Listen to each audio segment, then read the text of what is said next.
So, hello everyone. It's my pleasure to welcome you today to this webinar that we're having with a most distinguished African personality. Dr. Ngozi Okonjo-Iweala is a woman that actually I'm sure you know very well and doesn't really need much introduction. She's one of our brightest stars in the continent of Africa. She was twice finance minister for Nigeria, my country, and also in the second time as finance minister, she was also the coordinating minister for the economy. And she has served as the managing director of the World Bank. She is on the board of Twitter. She's on the board of the immunization program. What is that called, the immunization program? Oh, I can't hear you. Oh, am I? I hope I'm not on mute. You're not on mute anymore. Okay, Gavi, the Gavi. Vaccine Alliance. Yeah. The Vaccine Alliance. She's the chair of that, and has been for many years, which is providing vaccinations to hundreds of millions of children around the world. And today she's with us at 5 a.m. her time in Washington, D.C., because she's a champion of women. She's actually 2 years ago in 2018, Auntie Ngozi, which is what I call her, and which is what many of us in Nigeria call her, was the keynote speaker with Professor Wole Soyinka, the Nobel laureate for literature, also from Nigeria, in the 2018 Women in Africa Annual Summit. And she's been with us from the very beginning. Auntie Ngozi, first let me say welcome and let me say thank you. 5 a.m. It's incredible. Thank you, Hafsat. It's so delightful to see you. Thank you. We're so grateful. And I also wanted to share with you, Auntie Ngozi, that when you came in 2018, the WIA54 program that goes all over Africa to support women entrepreneurs across Africa, we had 56 women coming, and they were maybe from 37 countries. Last year in 2019, we had 53 women coming from 53 countries. We were still missing Eritrea. This year, oh, I'm sorry, there's the noise in the background. This year, we're going to have 54 women from all 54 African countries. We were finally able to complete the continent with Eritrea this year, but we're going to be honoring 63 women because 54 from all of the countries, then we're going to give 8 special awards and 1 gold award. So we're actually expanding and we're truly continental. And I also remember that the time you came in 2018, you came with your African passport. You came with your African passport at a time that even the people, the airport people in Morocco, didn't recognize the passport. They had not seen it before. You were one of the first people in Africa using your African passport to travel. Do you still use it to travel? Absolutely. My AU passport is still there. And now it works. You know, you can just go to any African country without a visa, most of them, and then they'll just stamp your passport. That's our dream, that eventually everybody will have it and can move around the continent. I'm looking forward to the time when people like me can also have it, and I'll be so proud. And I'll let you know as soon as I'm also carrying my African Union passport. I'll send you a message and tell you that I've joined you now. Because, you know, you are really, for us, the women of Africa, you are really a role model and a champion. You really embody the very best. You know, when you were serving as a minister for finance in Nigeria, I was serving as a member of the cabinet in Senator Amosun's administration in Ogun State. And I don't know, I'm sure you never heard this, but Senator Amosun used to come to the cabinet meetings and he would say, if he called you at 2 a.m. with concerns and challenges with the finances of the state and how to manage, he said you were still at work, you were still working. He was so proud. He was so proud to have a minister like that in charge of our finances. And he was always saying how you helped all the states to do better with the little that they had. So you've always, you know, you're the kind of person that everyone is just so very proud to know that you're there. And when you're in charge of something, you carry it with such diligence. So today, you're also now one of the special envoys, one of the 4 special envoys that a continent with 1.3 billion people chose to represent us to the world in this fight with against COVID, to help us mobilize resources and solidarity from all the leaders and the leading countries of the world. And it's so, if we had this conversation last year, and Ngozi, the way you champion women, we would have just talked about, we would just say, oh, how exciting, WIA54, and they're going into the sunset and they're going to be a great success. But now we're in the world of COVID. The reality has changed. The economies are contracting, and these women are going to be working to build their enterprises in the most challenging market ever. What can you tell us about the African economies in the time of COVID and how it's different from the economies of the rest of the world? Thank you, Hafsat. And let me also say how proud I am of you. We've been going and doing things together for some time now. And I'm so, so thrilled with what you said, that we have women from every African country. That's a real accomplishment. And hello to all of you out there. I'm so happy to be with you. Don't listen to all these accolades from Hafsat. Sometimes I wonder, who are they talking about? But it's great to be here. Yes, COVID has hit our continent quite hard. You know, the interesting thing about this COVID-19 is that it hit the continent first on the economic side before we even felt the health impact. Because what happened was that when China began to feel the brunt of COVID-19 and shut down its economy, then Europe shut down. The places where we export our products and we sell most of our goods were shut down. And therefore the prices of our products fell precipitously. Just between December last year and March this year, oil prices fell 60%. The prices of metals fell 11%. And because we are mostly commodities exporters on the continent, we felt the brunt so much. If you think even of so many of our countries, they're strapped for revenues right now. Some of them have had a 50% cut in the revenues and that they're expecting for this year. So you can imagine when that happens, that providing services will be very difficult. At the same time, remittances that people send home fell. Those countries that depend on tourism, a lot of our beautiful East and Southern African countries and some of our Western African ones also felt a hit. The same with the North Africa. You have so many wonderful countries where people, come to spend their holidays. That dried up. So if you come to think of it, that's the way we were hit very, very severely. And then the pandemic came with the health consequences. And our countries, I think our leaders, I have to tell you, did the courageous thing.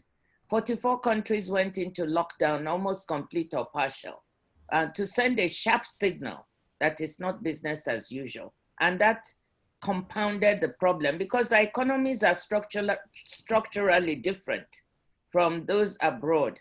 We have large informal sectors. Everybody knows that most of our workers are in the informal sector. In some countries, up to 70 or 80% of people are working.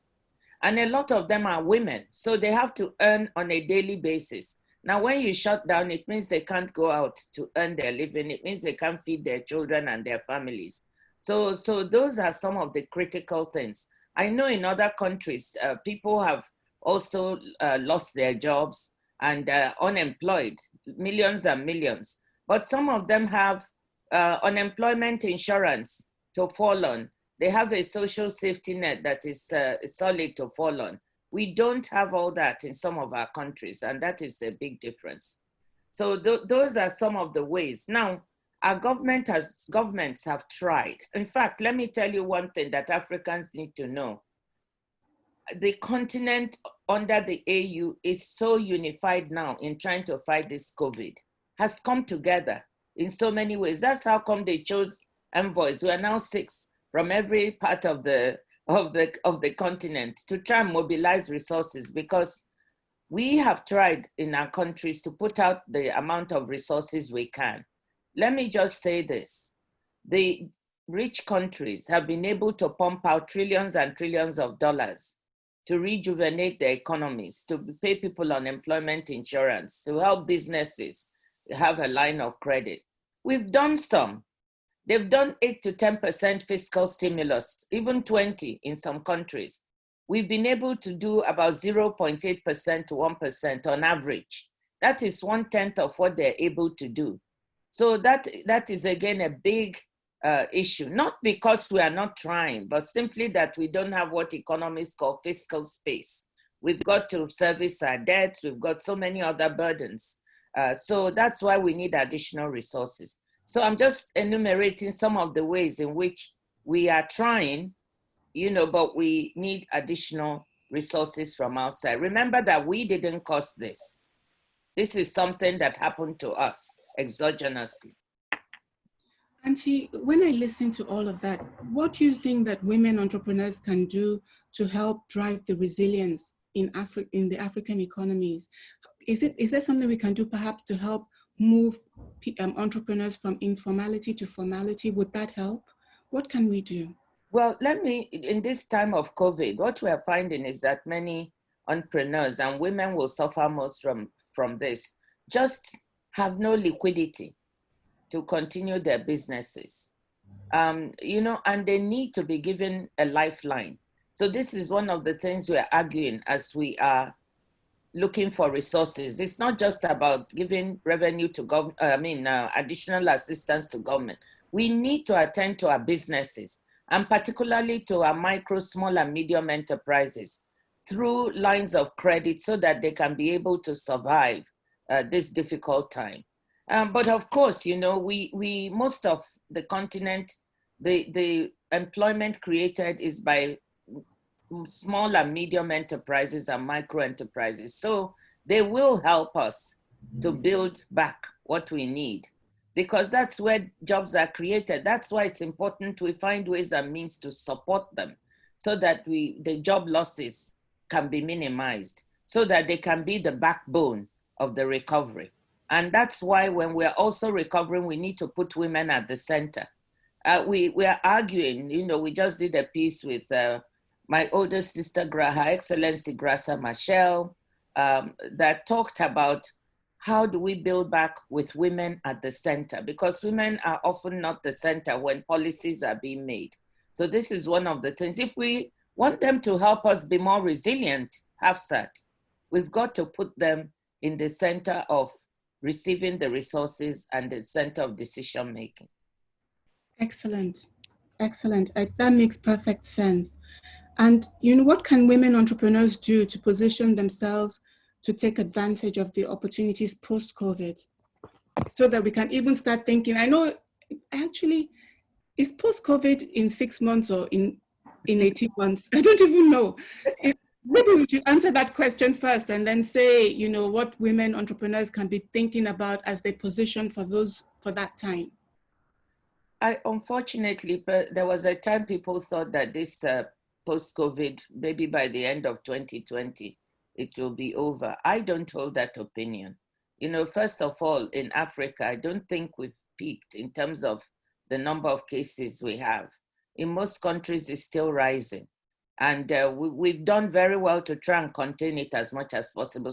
But it's still rising, and we cannot sit back and be complacent. So my view is that this post-COVID, this crisis is going to last a little bit longer.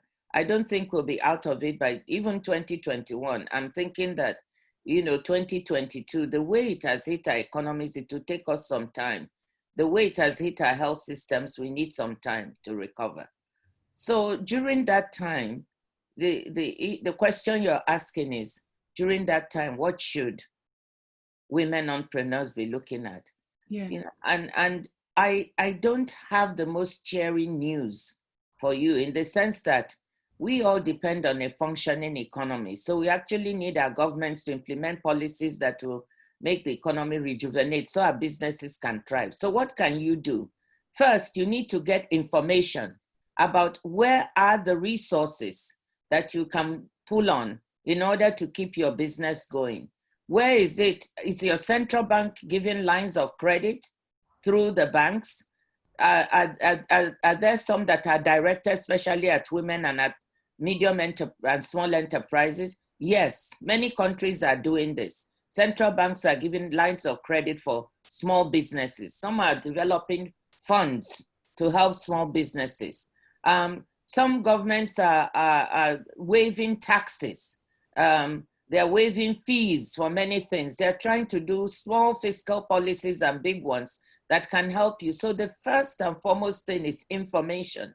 Do you know what your government is doing in order to make life easier for businesses? Do you have that information? You should speak out and say that information should be made available and public so you can use it to strengthen your businesses. Excellent, excellent. Actually, at WIA, we're trying to now work with all our ambassadors across Africa for them to gather information about what the governments are doing and for us to put it into a portal so that entrepreneurs, male or female, everywhere in Africa can access it, will know what's available and who to contact. But Auntie Ngozi, you started all of that. You started all of that when you used to publish all the money you used to allocate to states in Nigeria. I remember you used to publish all of the money. It was the first time in Nigeria's history that a finance minister would publish how much was being given to governors and how much the federal government was using. And it empowered people to engage with their government. So you showed me that example. Thank you. I think information is power because most of the time, especially for women, we are so busy multitasking, trying to keep our families and households going whilst we are working. So we miss out. I'm very proud of what you're doing. Developing a portal that has this information is fabulous because women can just go and tap this. And so if you can do it for all of our countries, that will be fine. I know the Mo Ibrahim Foundation also published some of the policies, details on policies that governments on our continent are taking one by one. But having it on a portal is good. Some of our women may not have access to the internet. So for Hafsat, you also have to think about what we can do for that. If they don't have access, how can we make this information available to them? But everybody has mobile phones. Is there anything we can do in that way to send them information through their mobile phones? Yes. Just a few ideas. Yes, we can. We'll look into that because we have some of our good friends within the community of WIA, with Orange, with even with MTN Foundation. We can ask them to help work with us across Africa to Fantastic. make it available. Now you're getting me excited. You know why I thought that in Nigeria, I'm very proud of the Nigerian CDC because it's sitting here where I am. You know, I was caught here by the lockdown. I was on my way to Abuja and then they closed the airport. So I had to sit here. But you know, every day I get a message from Nigerian CDC saying one message or the other. Don't forget to do this. Don't forget to wash your hands. Don't forget, don't mix up malaria and COVID. Report the symptoms. So maybe they're giving us information every day. If we had a way of targeting our women with appropriate information and sending it out, let's get Orange, let's get MTN, let's get all of them helping us. Yes, you know, Auntie, your very good friend, the founder of Women in Africa, has sent a question. And when I tell you the question, you will know why. She said, what do you expect from Europe in this changing world? And as you know, Odotoin is so, I mean, our network across Europe, I think, is unprecedented. So whatever you tell her now, she's going to take it as marching orders to really engage the community around Europe. So what do you expect? I love Ode, as you know, and she's so passionate about women. She's had a long track record. She's passionate about Africa. The way I would answer the question is, look at what is happening in Europe. In most European countries, they have gone out of the way to provide liquidity to businesses. They've gone out of the way to enact so many policies helpful to businesses. So we are looking to them to also help provide additional assistance. So what you need to do is ask them, what are you trying to do to assist African businesses? Is it through support to our central bank so that they can put out additional lines of credit for our businesses? Is it through special funds that they have? Is it through ODA, development assistance that they can do targeted especially at women? Let them open up funds for women enterprises that the women can tap into, either as grants or very, very low concessional rates of interest. So if ODE can mobilize some of those resources directly for our women, that would be fantastic. I'm going to be following up with her, and we'll send you updates with what we're doing. Okay. So the next question is actually from a man, Engineer Saidu from Nigeria. You know, we try to build a community of men supporting women at WIA, Men for Women. And so his question is, he says, it is time that we understand that our issues as Africans are very different and require localized solutions that can be championed from by Africans. And he says, what do you think are the African solutions to Africa's issues?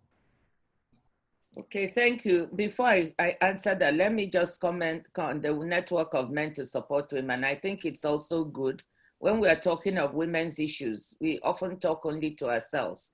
But you know, our problems cannot be solved unless we draw men in. And I remember President Obasanjo, His Excellency, telling me he's a he for she, you know, a man who supports women. So let us get people emulating him and being he for she's.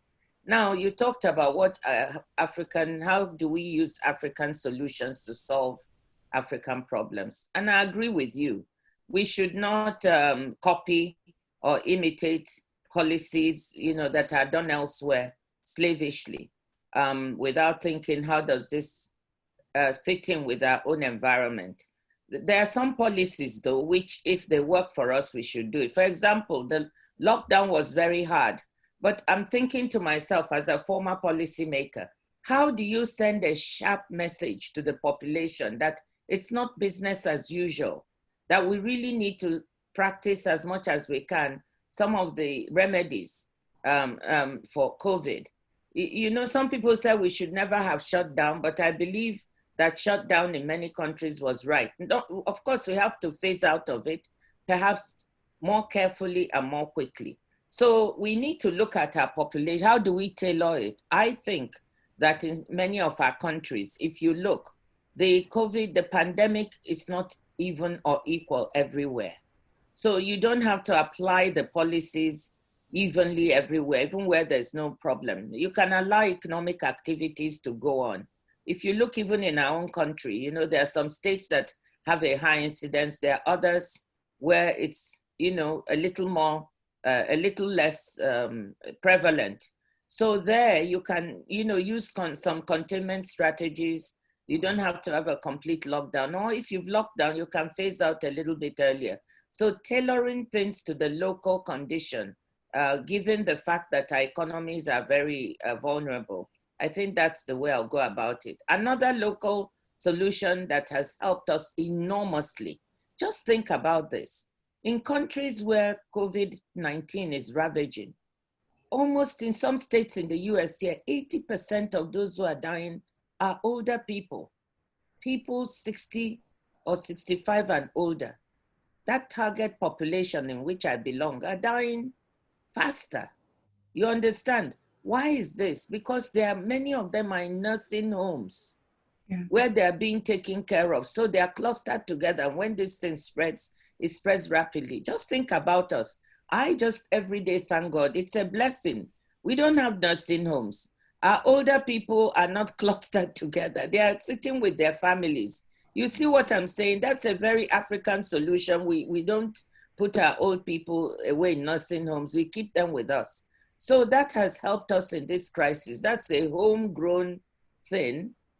We had it before, but it's working for us. So I totally agree with the person who said, look, you know, let's look for homegrown solutions. Also, community workers. In some of our countries, we've had community health workers going from door to door, helping people, giving them information, helping to carry food to those who don't have, and sometimes resources for them to purchase food and to take care of themselves. You know, that is also one of our solutions. How do we use our community-based resources? How do we use our clergy to help us? How do we use our imams to help us? How do we use our village chiefs? How do we use our women elders to help us in solving this problem? Those are resources that we have that work for us. In my state, in my country, Nigeria, for those who are not from there, we have in the village something called age grade groups. Yes. And you know, they're prevalent actually all over Nigeria, but in Abia State, they're age grade groups. So people born around the same time, you know, similar years, let's say like 53 to, you know, 57, you know, are gathered in an age grade group, and they're very close, and you can use them to pass information, to pass help, to just help solve problems. So if we think of our own local type of organizations, we can build on those. Thank you so much. That's really important. And we have a question that is anonymous, although I suspect that the person that sent this question is a former colleague of yours, because somebody wrote me and he said he had to listen in today because he had worked under you when you were in the Ministry of Finance. He says, "Good morning, Dr. Ngozi." He says, during your tenure as finance minister under Chief Obasanjo's administration, Nigeria's debts were paid. The remaining debts were well managed by you as coordinating minister during former President Jonathan's administration. Unfortunately, Nigeria's debts are on the rise since 2015 under the current government in Nigeria. How do we get out of this mess, he says. But I think that the question can even be broadened because as in your new role as special envoy, you're helping to look at how all the other African countries, all the countries manage the debt. Absolutely. I think in the African context, this is one of the issues that the envoys have been tasked to look at. And part of the reason is that Africa's debt to GDP ratio has been rising. If you think about the time when we had the highly indebted poor countries initiative that was kicked off by people like then President Wolfensohn of the World Bank to help countries get rid of their debt. This was a very good initiative so that by early 2000s, many of our countries were taking advantage of this and their debts were being forgiven. They were implementing, you know, economic programs and their debts were being forgiven when they succeeded. Nigeria came after that in 2004, 2005, and we did our own debt relief and we were able to get rid, under President Obasanjo, who was quite passionate about getting rid of this debt. And under his guidance, we worked as a team. You know, there was a team of us who worked on this debt, an economic team, and we were able to get rid of it. Now we're back, our debts are climbing. You know, the debt to GDP ratio of the continent is slowly creeping from what it was in the early 2000s at 23%, is creeping towards 60. So this is not such a good sign because it means that what we call fiscal space, the space to be able to use resources to help your people, is diminishing as you have to service your debt. And when you look at some countries, it's not even debt to GDP, because you can look at some of them and say, the debt to GDP ratio is not so bad. In Nigeria, it's not so bad, but there's something else, debt service to revenue. So how does your debt service compare as a percentage of your revenues that you use for servicing that debt? And when that number or percentage is going up, then you really have to do something. And that's the situation many African countries find themselves now. Revenues are falling dramatically, but debt service is not falling. And that's why we have an initiative among the envoys and with the finance ministers. Our finance ministers on the continent are actually fighting for this. And we're working with them and saying, we need a 2-year standstill, meaning we need our creditors, both bilateral and others, to give us some breathing room. We're also trying to talk to private creditors, breathing room for us to look at the debt sustainability of each country and see what we can come up with. Some may not need any action, just a little breathing space so that they can use the debt service resources to take care of our health systems, to take care of the economy, to be able to support our businesses, our women entrepreneurs. Some may not need, others may need help. So this is what we need, we're asking for now. And then going forward, my strong advice is look at your debt service to revenue ratio, not just debt to GDP, and try to keep that within manageable proportions. Once you see yourself using up to 1/4 to 1/3 of your resources to pay for debt service, then you know you're getting into very, very difficult territory and you need to really clamp down. Now, debt that results in productive use that people can see is not always it's not necessarily a bad thing if you use the debt wisely and if you can service it. But if you get to a point where the debt is not wisely used, the borrowing, and you're getting into trouble servicing it, especially external debt, then you need to pay attention.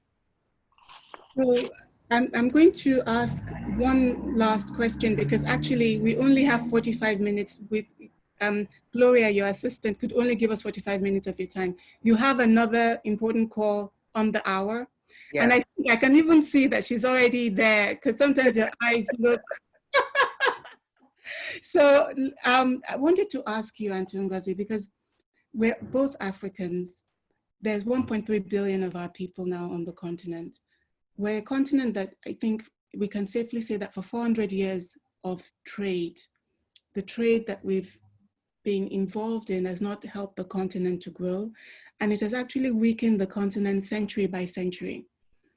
Now today we have the opportunity, because my country, my president, Nigeria's leadership have put you forward as a candidate to serve as the secretary of the executive director of the, is it Secretary General? It's called Director General. The Director General of the World Trade Organization, the leading trade body that governs trade affairs for the world. What does that possible appointment mean for you? And what is the mandate that you would like to take into this appointment if it comes to pass? Thank you, Hafsa. That's a very tough job because the World Trade Organization is facing tremendous challenges at the moment. I remember a friend calling me and laughing and saying, "Are you a masochist? You know, this is going to be such a tough job." But I'm always going into these tough and risky situations, but I consider it a huge honor to have been nominated by President Buhari. And, you know, whenever there is a chance to serve either my country or continent, I'm there. You know, so this job, look, Africa has just negotiated the African Continental Free Trade Agreement, which is designed, yes, put your hands up, is designed to help improve trade within our own continent. Intra-African trade is just 15%. We don't trade much with each other. We trade with outsiders. But even at that, Africa's share of world trade is 3%. So what I'm thinking, of course, if by God's grace I get this position, I will be working for all the members. There are 164 members of WTO, because I don't believe trade is a zero-sum game. I believe you can work in a way that will benefit all sides. So our countries need to benefit more. So the questions I'll be asking myself is, what policies do we need at the WTO? What rules of the game can help buttress the very big efforts that we're making on the continent?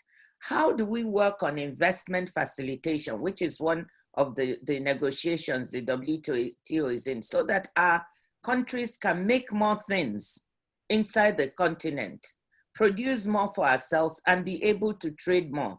That also creates more jobs. We just need to add more value to the things we produce. That's what will actually help us weather this COVID. If I come back to that, we need to diversify the structure of our economies by just simply trying to produce more, process more, and sell more outside. So I'll be looking at how can that be assisted from the vantage point of the WTO. How do we have rules of the game that enable us? I believe that trade is one of those policy instruments that can really help, well managed. So those are the things I'll be thinking about. You know, we import 94% of the pharmaceuticals that we use on the continent, 94%. Yet we have countries where we have economies of scale, the ability to produce some of these things and to trade among ourselves. We also have many goods that we can trade outside. We also have goods that we need to buy from others. How do we balance all of these so that we can end up with a continent that creates more jobs for the young people and trade more? You know, so Auntie, you should know you have my vote anyway, and you have all of us in Nigeria. ECOWAS, the Economic Community for West African States, has already endorsed the nomination. So I'm sure we will continue to work to see that the whole Africa unites behind you, and that the whole world unites behind you, because not just because you're an African, but because you're a woman. Because it's now time for the energy of women, because the energy of women is very much for everybody. It's not a competitive energy that, oh, I must win so that I get ahead of this other person. The energy of women is, how can we all win? Yes. And so it would be such a gift for the planet coming after, this my thing, I think I'll just take it off. Coming after the crisis of the COVID pandemic, to rise with women in parity in leadership positions with men. There's just not enough women in leadership positions with men, and it's causing the world to be imbalanced. So I hope that you get this opportunity. Could you put your last words of advice to our WIA54 members all over the continent of Africa? My words of advice are really words of hope. It's going to be a couple of tough years ahead because of the impact of COVID-19. I don't want to lie to you, but there also, don't lose hope. You know, being a female entrepreneur is wonderful because you're not just creating a job for yourself, you're actually creating jobs for others. And that's why I'm so proud. You need to get information. That's my last word. There are resources out there that you need to find out about. So please, when Hafsat does this thing of opening up a portal, make use of it. Work with her to get information on the cell phones out to all your colleagues and all the friends you know who are running businesses. You need to figure out ways to keep your enterprise going because we need you, your family needs you, your country needs you. And I want to say something. I'm very proud that when I look around, I see a second generation, the next generation of women coming. It gives me hope. Hafsat, when I look at you and I look at other young women, we have so many incredible female resources out there. And so please, you're the leadership that is coming behind, and we are relying on you. So be proud of yourselves and what you're able to do. Love you all. So Auntie, before you close, I know that for many people outside of Africa that are watching and non-Africans, they may be a little bit alarmed, but because of the journey, the steps you're going into now, if you wouldn't mind, I would like to close with a prayer for you. Thank you. Dear Father, dear Creator, our daughter represents the best of us. Our government, our leadership in Africa is putting her forward as one of several candidates from within the continent. Dear Father, let those that hear her, let those that see her, see the heart of her. Let them hear our words and see the wisdom in giving her the opportunity. Dear Father, open the doors for her. Amen. Help that when she speaks, people are persuaded to give Africa a new lease. Amen. Help so that when she speaks, people are persuaded to open their pockets and open their credit facilities and to open their well of resources to share in solidarity with the continent and our people. Amen. Dear Father, she's our special envoy and she's doing an amazing job. She's always doing an amazing job. Please keep her safe. Please keep the dreaded illness away from her and her family. Amen. Keep her in such a way that she's able to wake up every day, whether she wakes up at 5 a.m., 6 a.m., 7 a.m. sometimes, that she wakes up refreshed, that no matter the hours of sleep, she's always refreshed and able to take on the task of serving Africa. And we hope that also she'll be able to take up this appointment with WTO and serve the world. Amen.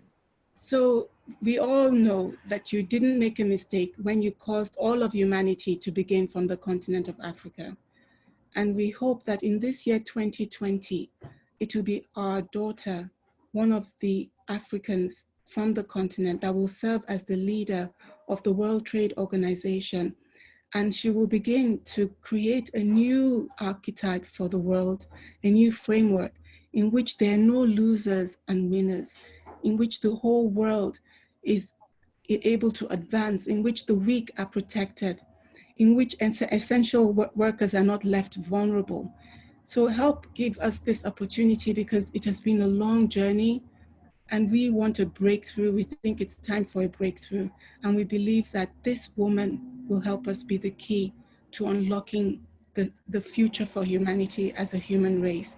Please help see the way through. Give us this one beautiful gift, dear God, because we're begging. You know, there's a Yoruba song which my mother used to sing that I would like to close with. It's a prayer song, and it says, God, you've done so much. We're only begging for just a little bit more. So I'm going to sing it in Yoruba because it's a Yoruba prayer. Ọlọ́run ó ṣé o, a ò pé o máa ṣé o, èyí tó kù là ń tọrọ. Ọlọ́run ó ṣé, a ò pé o máa ṣé o, èyí tó kù là ń tọrọ. Ọlọ́run a dúpẹ́ o, a ò pé o máa ṣé o, èyí tó kù là ń tọrọ. Ọlọ́run a dúpẹ́, a ò pé o máa ṣé, èyí tó kù là ń tọrọ. Auntie Ngozi, as you go forward, as you step, know that we are beneath you. On your side, we are beside you. Behind, we are behind you. Above, we have you covered in every direction. You go with our prayers, you go with our love, you go with our trust. We support you, we applaud you, and we pray that Africa will have this opportunity and the world will have this opportunity to have one of Africa's best leading the World Trade Organization and helping to heal the planet that is so deeply fractured.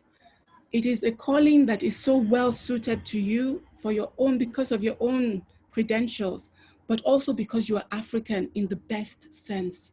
So we hope that the world will have this opportunity to begin again through Africa, just as we began, I don't even know how long ago, from the continent. So thank you for today. Thank you for waking up early, 4 a.m. to join us on this call. Thank you for your wisdom. Thank you for your leadership. Thank you, Hafsat. That was so beautiful. An end to the prayer. And I'm really, really, really grateful. You've brought tears to my eyes. You can't see them. But I'm grateful. I'm humble. I thank all of you. I thank you, Hafsat. Keep going. And remember, there's Auntie Ngozi who is so proud of what you're doing. Take care. Bye-bye. Bye-bye. Bye to all the women. I wish I could see you, but wherever you are, love you. Bye. Love you. Bye-bye. Bye.